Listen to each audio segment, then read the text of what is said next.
for $350 billion. How we got there, I don't know, but that's a lot of money, a lot of money invested, and we had nothing to show for it. And it was the Biden administration's fault. The Europeans are in for about $100 billion, and they do it as in the form of a loan. We paid 60% of the total effort, and it was through, like the US, loans, guarantee, grants, and we provided real money, to be clear. Yeah. We have 230 billion frozen assets in Europe, Russian assets, but this is not as a collateral of a loan because this is not our belonging. So they are frozen. If at the end of the day, in the negotiation we will have with Russia, they're ready to give it to us, super. It will be loan at the end of the day, and Russia would have paid for that. If you This is my believe wish. that, it's okay with me. Do you want to know what really happened? Well, first of all, let us talk about this picture. This picture hides thousands of words.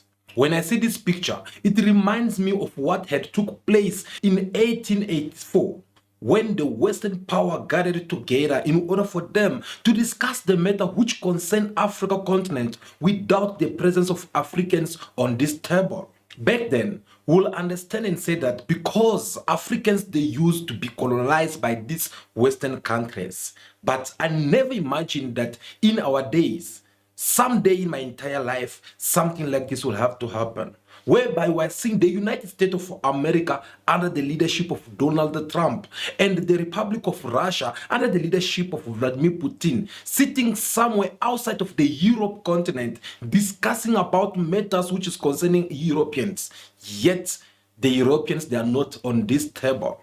They are there to discuss about on how they have to bring peace in Ukraine.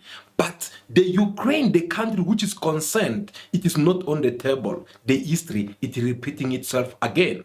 It looks like we're getting very close. The deal's being worked on, and we're, I think, getting very close to getting an agreement where we get our money back over a period of time. But it also gives us something where I think it's very beneficial to their economy, to them as a country. But, you know, we're in for $350 billion. How we got there, I don't know, but that's a lot of money, a lot of money invested, and we had nothing to show for it. And it was the Biden administration's fault. The Europeans are in for about $100 billion, and they do it as in the form of a loan. And the Europeans have been great on this issue. They understood it wasn't fair, and we were able to work something out. But with the Ukrainians, I think I can say that we're very close. Scott's around here someplace.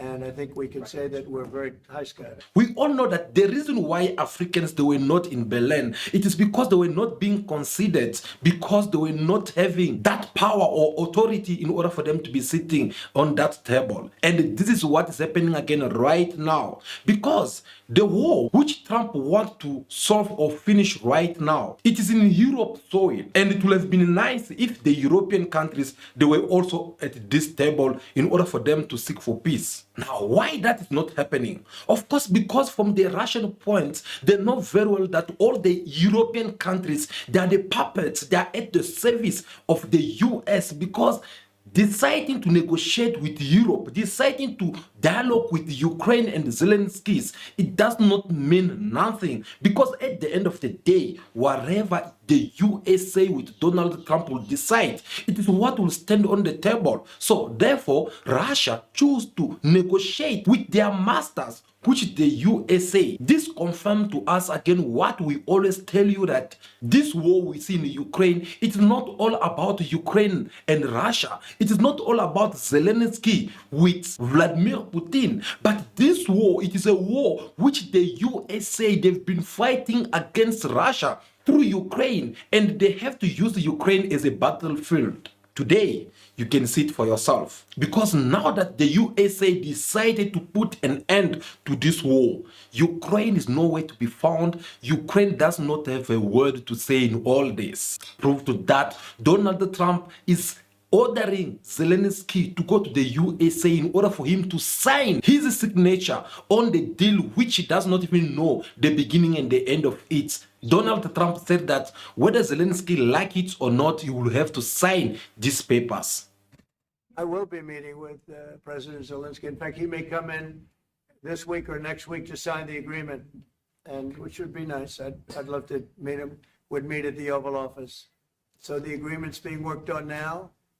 They're very close to a final deal. It'll be a deal with rare earths and various other things, and he would like to come, as I understand it, here to sign it, and that would be great with me. I think they then have to get it approved by their council or whoever might approve it, but I'm sure that will happen. With this in mind, you'll totally agree with me when I tell you and said that Zelensky is just a puppet of the Americans. They've been using him all this time in order for them to be able to attack Russia, because Russia is the only independent country in the entire Europe which controls the Europe, and America, they were so afraid to let Russia continue controlling the Europeans. So they have to go and seduce these Europeans by telling them that, no, look, we are going to attack Russia and we are going to do this with your help. Stick by our side, be part of NATO nations, then we'll finish up Russia. And they thought this was going to be more easy for them, isn't it? They thought maybe Vladimir Putin was just going to close his arms and let them do whatever they want to do to him. But unfortunately for them, things did not work according to their plans. Today, now that they want to finish this war, they are not even considering Ukraine, which has been the victim from all this, but instead they are considering to dialogue only with Russia directly. And when all this is happening, not even one single country in Europe have the courage to stand up and speak about this. The president said, I think this is an important point, an important moment. This is an important moment in the discussion. We want to build peace in Ukraine, and the toll which has been recalled is a reality. There have been around 1,000 deaths and injuries since the start of this conflict and this war of aggression. We want this peace to last because we have already had a ceasefire and a peace that has not been respected. It was the Minsk Agreements 1 and 2. And so the body of this discussion is to make sure first that there is a ceasefire, then that the Ukrainians are involved. And I think what President Trump just said a moment ago is very important, which is that he will quickly meet with President Zelensky to sign this agreement on critical minerals and rare earths, and that it is also a way to have strong American involvement. The Europeans are ready to take on their responsibilities in various forms of support to the Ukrainian army presence, including to ensure that peace is sustainable. The United States' prolonged engagement through this agreement is positive. There's still much to construct. While I won't delve into discussions, we aim for the same goal. Our hour-long video conference this morning will guide ongoing efforts and signifies good progress and announcements. Emmanuel Macron, the president of France, is in a state visit in America, which his homologue Donald Trump had called him just for him to represent the entire Europe. Well, after Donald Trump had welcomed him and they exchanged for some times between the two governments, it was about time the media come and ask questions about what could be the main reasons why Emmanuel Macron is visiting the United States of America. While here, Donald Trump is talking about the so-called deal between Ukraine, which is not there, and Russia. He kind of like telling people how close this deal is, but without Ukraine in it. Donald Trump spoke about on how the USA, they have spent more than 350 billion US dollar. This is the amount of money which the USA, they have spent so far in this war against the Republic of Russia. But you have to put the blame on someone. Who else than Joe Biden government? He says that these people, they have spent a lot of money for no reasons because they don't even know on how they're going to regain back this money. On the other side, their allies in Europe, they only spend less than 100 billion US dollar. You say what? Oh yes, they spend less than the US did spend in Ukraine. So, sorry Mr. Trump, if this is the money, you're never going to be able to collect it back. Do you know why? Because Ukraine is not Africa, where you guys get to loot it day and night without being stopped. Another funny question was when Donald Trump being asked that people are saying out there that you are abandoning Ukraine in order for you to satisfy Russia, who have invaded this Ukraine. Well, Donald Trump was very clear in his answer. Helping Ukraine like nobody's ever helped Ukraine before. And I can say this, if I didn't become president, Ukraine would right now still be at a level where there would be no even thinking about a peace. And it's a sad thing that this happened. This would have never happened, this war, if I were president. Zero chance. And it has happened. So my function is to get you out of the war, get them out of the war, let them live. It's a bloody war. It's a horrible war. Thousands of people are being killed a week. And I would say Russia, maybe 700,000 people. I think Ukraine probably a similar number. And that's not talking about the towns and the cities that have been blown up. That's talking about soldiers. This has been a horrible, bloody mess. And we're going to get it solved. We got to get it solved. But another interesting question which Donald Trump received from the journalist was to know for how long this so-called negotiation will have to take place, and for how long should people of the world or people of Ukraine have to wait for this deal to be signed. Well, Donald Trump have to explain that as soon as possible. I think the war can end soon. Within weeks. Yeah, I think so, right? Don't you think so? I'd like to have you, I think we could end it within weeks if we're smart. If we're not smart, it'll keep going and we'll keep losing young, beautiful people that shouldn't be dying. And we don't want that. And remember what I said, this could escalate into a third world war. And we don't want that. According to Donald Trump, he strongly believes that this conflict or this war which is ongoing in Ukraine, it can be handled in less than a week, which is 7 days. But with what kind of a strategy? Because on the other side, the European unions choose or decided to send different troops over there who they believe that these troops apparently they're supposed to be going there to fight. But according to Donald Trump, he's saying that these troops, they're not going there to go and fight. Instead, they're going there to make sure that every part should follow this peace agreement so that no one should not attack any other person. At some point we'll agree to that. I think they probably wanted to. And I think once you have a ceasefire, it's going to end because they're not going from a ceasefire back to war. I think people have had their full. I'm just glad I was able to help because there was no communication with Russia until I came along. Biden didn't communicate. He couldn't communicate with his own child. So Biden didn't communicate. He couldn't. It was terrible. He hadn't spoken to Putin in 3 years. You're trying to end a war. People are being killed. Every week, thousands of people are being killed. Soldiers, in this case, mostly. Also towns, as missiles go in and back and forth. No, it's a shame. This should have never happened. This is a very sad, this is going to go down in the history books. This is a very sad moment because that should have been stopped. That should have never started. And if it did start, it should have stopped the first week, not 3 years later.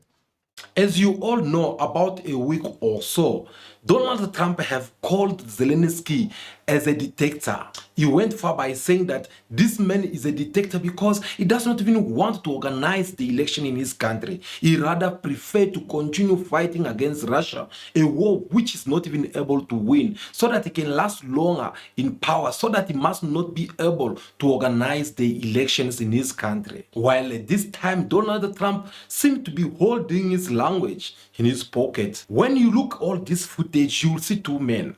And it seemed to be only Donald Trump who get to express himself a lot than the other person, which is Emmanuel Macron, the current president of the Republic of France.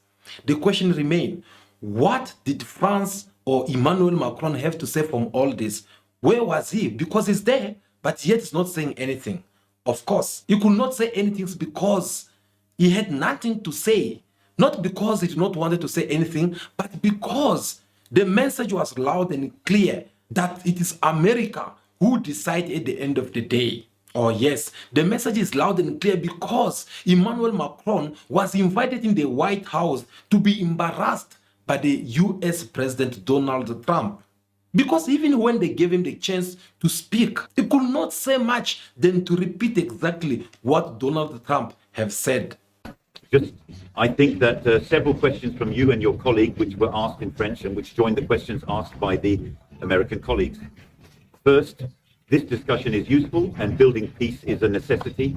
The second thing is that today there is a deterrent capability that is being restored, and that is what President Trump means. When there is, there will be no more problems.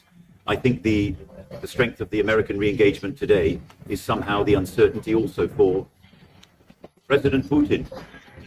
Therefore, there is a deterrent ability to initially secure a truce, verify its adherence, and eventually establish a peace agreement enabling the rebuilding of Ukraine while ensuring security guarantees.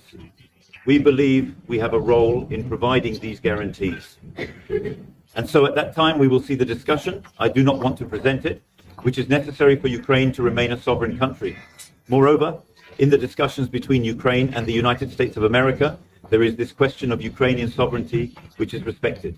And so what we have prepared, in particular with our British partners, in the framework of very close work that we have carried out in recent weeks, and share with all European countries and allies who are ready to join.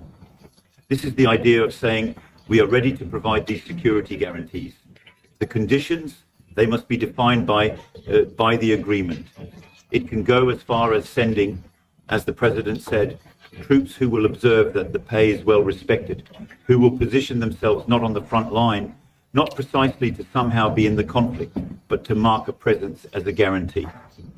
There are other ways to support which can be incremental and capacity support for the army, new structures, but I also think that the agreement that is being discussed, the President has said so. The American credibility that is being put at the moment is also to show that everyone is in their role, but that we have European and American unity, and therefore with a form of guarantee that the Americans take through the discussion on critical minerals that they are in the process of finalizing.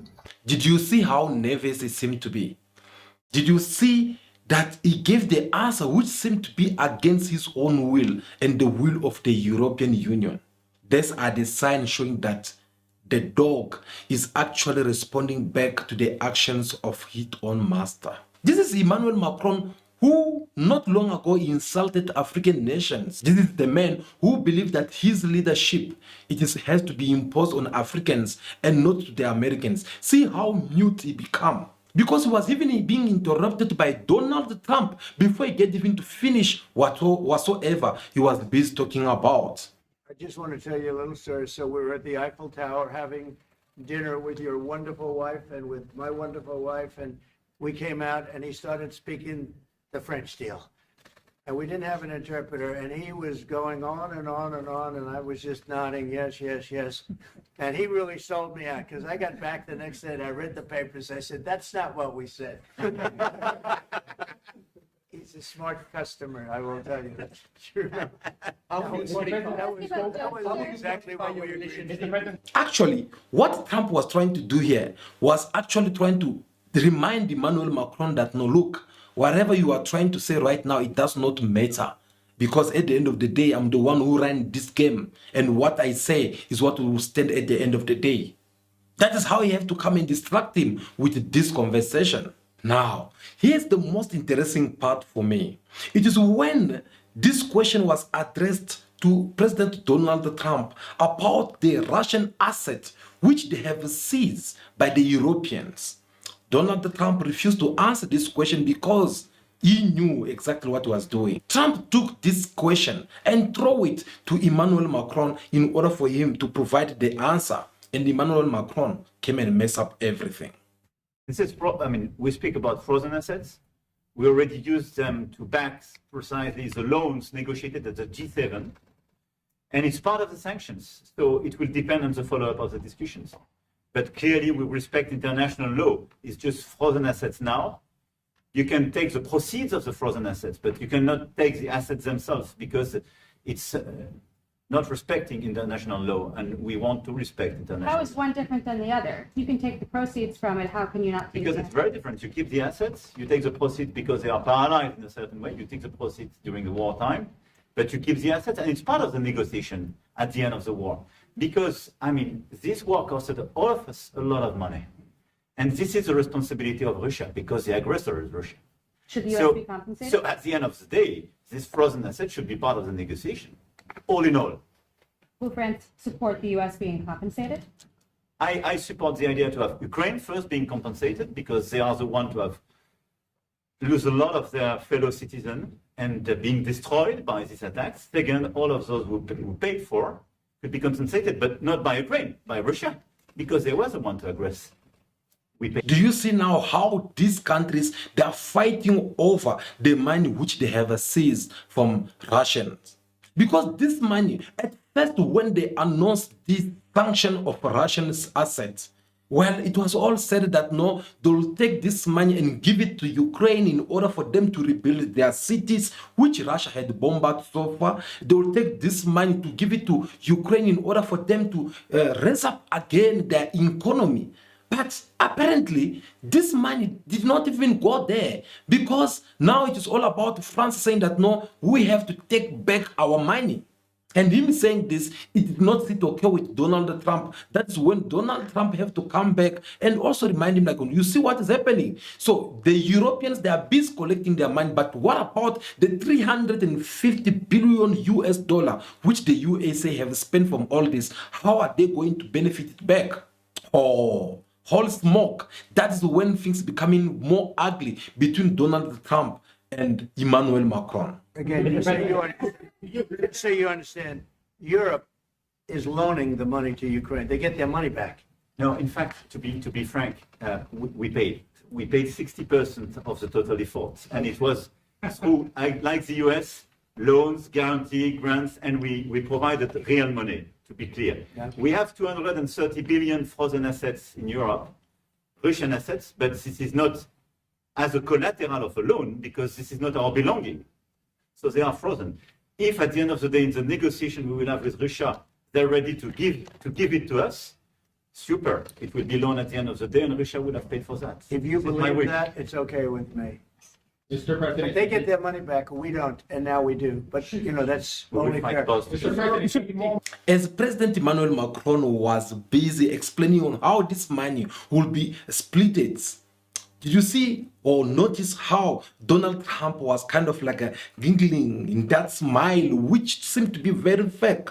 And at the same time, a smile which have a anger behind it. Because he had to tell everyone that you see that Europe had provided money to Ukraine in order for them to fight Russia, yet they are getting back their money back. What about the America?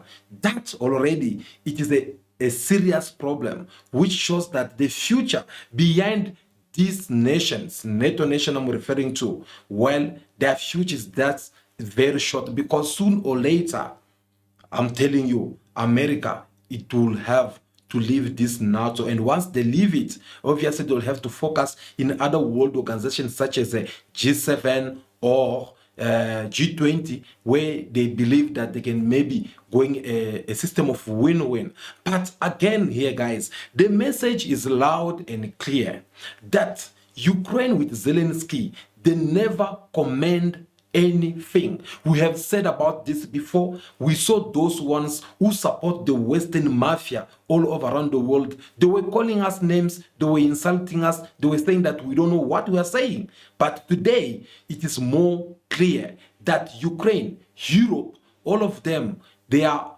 obeying only to what the USA have to say at the end of the day. If the USA decides to stop this war, well, they'll stop it because they're the one who decided for this war to start it. Russia always have that big impact on the Europeans. They used to have a word, and even that actually is even the reason why the USA, they hate Russia so much, because Russia used to be one of the independent countries which have the word to say on the Europeans. The whole entire Europe, they used to be afraid of Russia. So the USA, like they always like to do around the world, they have to come and lie to Europeans saying that, no, look, we're going to do this and this is going to bring instability in Russia. Once that happens, obviously, you guys will have your free independence from the Russian Empire. And they fall in that trap. Now today, they see that things are not going very well. Now they are busy fighting over the Russian asset, which they have lied to us, all of us, telling us that no, this asset, it will help people of Ukraine to build the universities and schools and different manufacturers which got destroyed with the Russian bombs. But today they are busy fighting over it. Emmanuel Macron will come and say that no, France will take this much, the other countries from the Europe, they'll take this much and this much. What about now to the Ukraine? What about to the Russia, who are the owner of this money? Because at the end of the day, they have also a lot to lose from all this. And that is the reason why Russia choose to negotiate directly with the USA, because they're the one who are behind all this. Do you guys still remember the time when China decided to be the middleman from all this conflict? What did the Joe Biden administration said to China or to Ukraine with the Zelensky? Their message was very loud and clear. They said to Zelensky, boy, go there, you can listen to whatever they have to say, but don't do anything without our approval.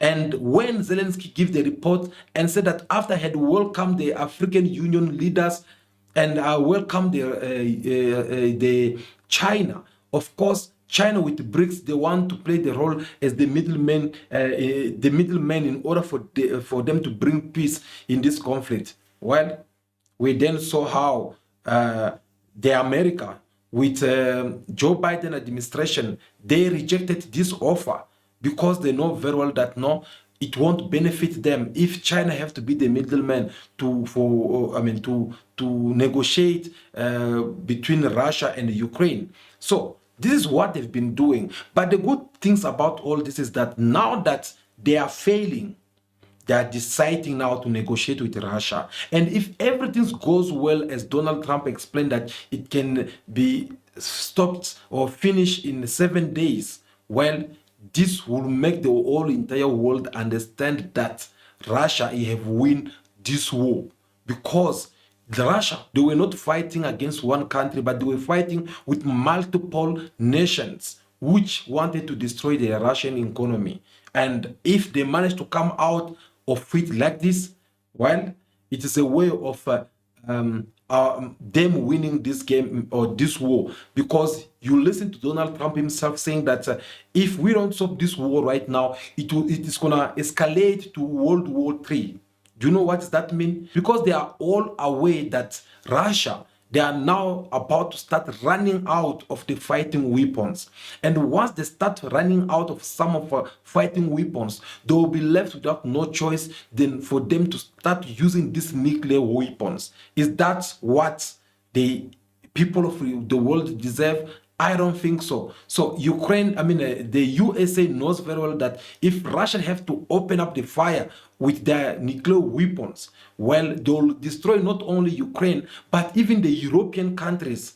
And this obviously to push, whether it is America or UK or France or Germany, these other nations, for them to start responding back. And if they have to respond back, well, keep in mind that Russia is not alone. Russia also have its own allies, such as North Korea, Cuba, China, Brazil, South Africa, many countries also, who are not just gonna sit down and look at Russia being demolished just like that. These countries will come out and try to protect or defend Russia. So that's what Donald Trump is afraid, because this at the same time, beside them engaging the World War III, it is also kind of like destroying the economy of America, because it ends up exposing America to everyone out there, where everyone knows that Americans are not trustworthy.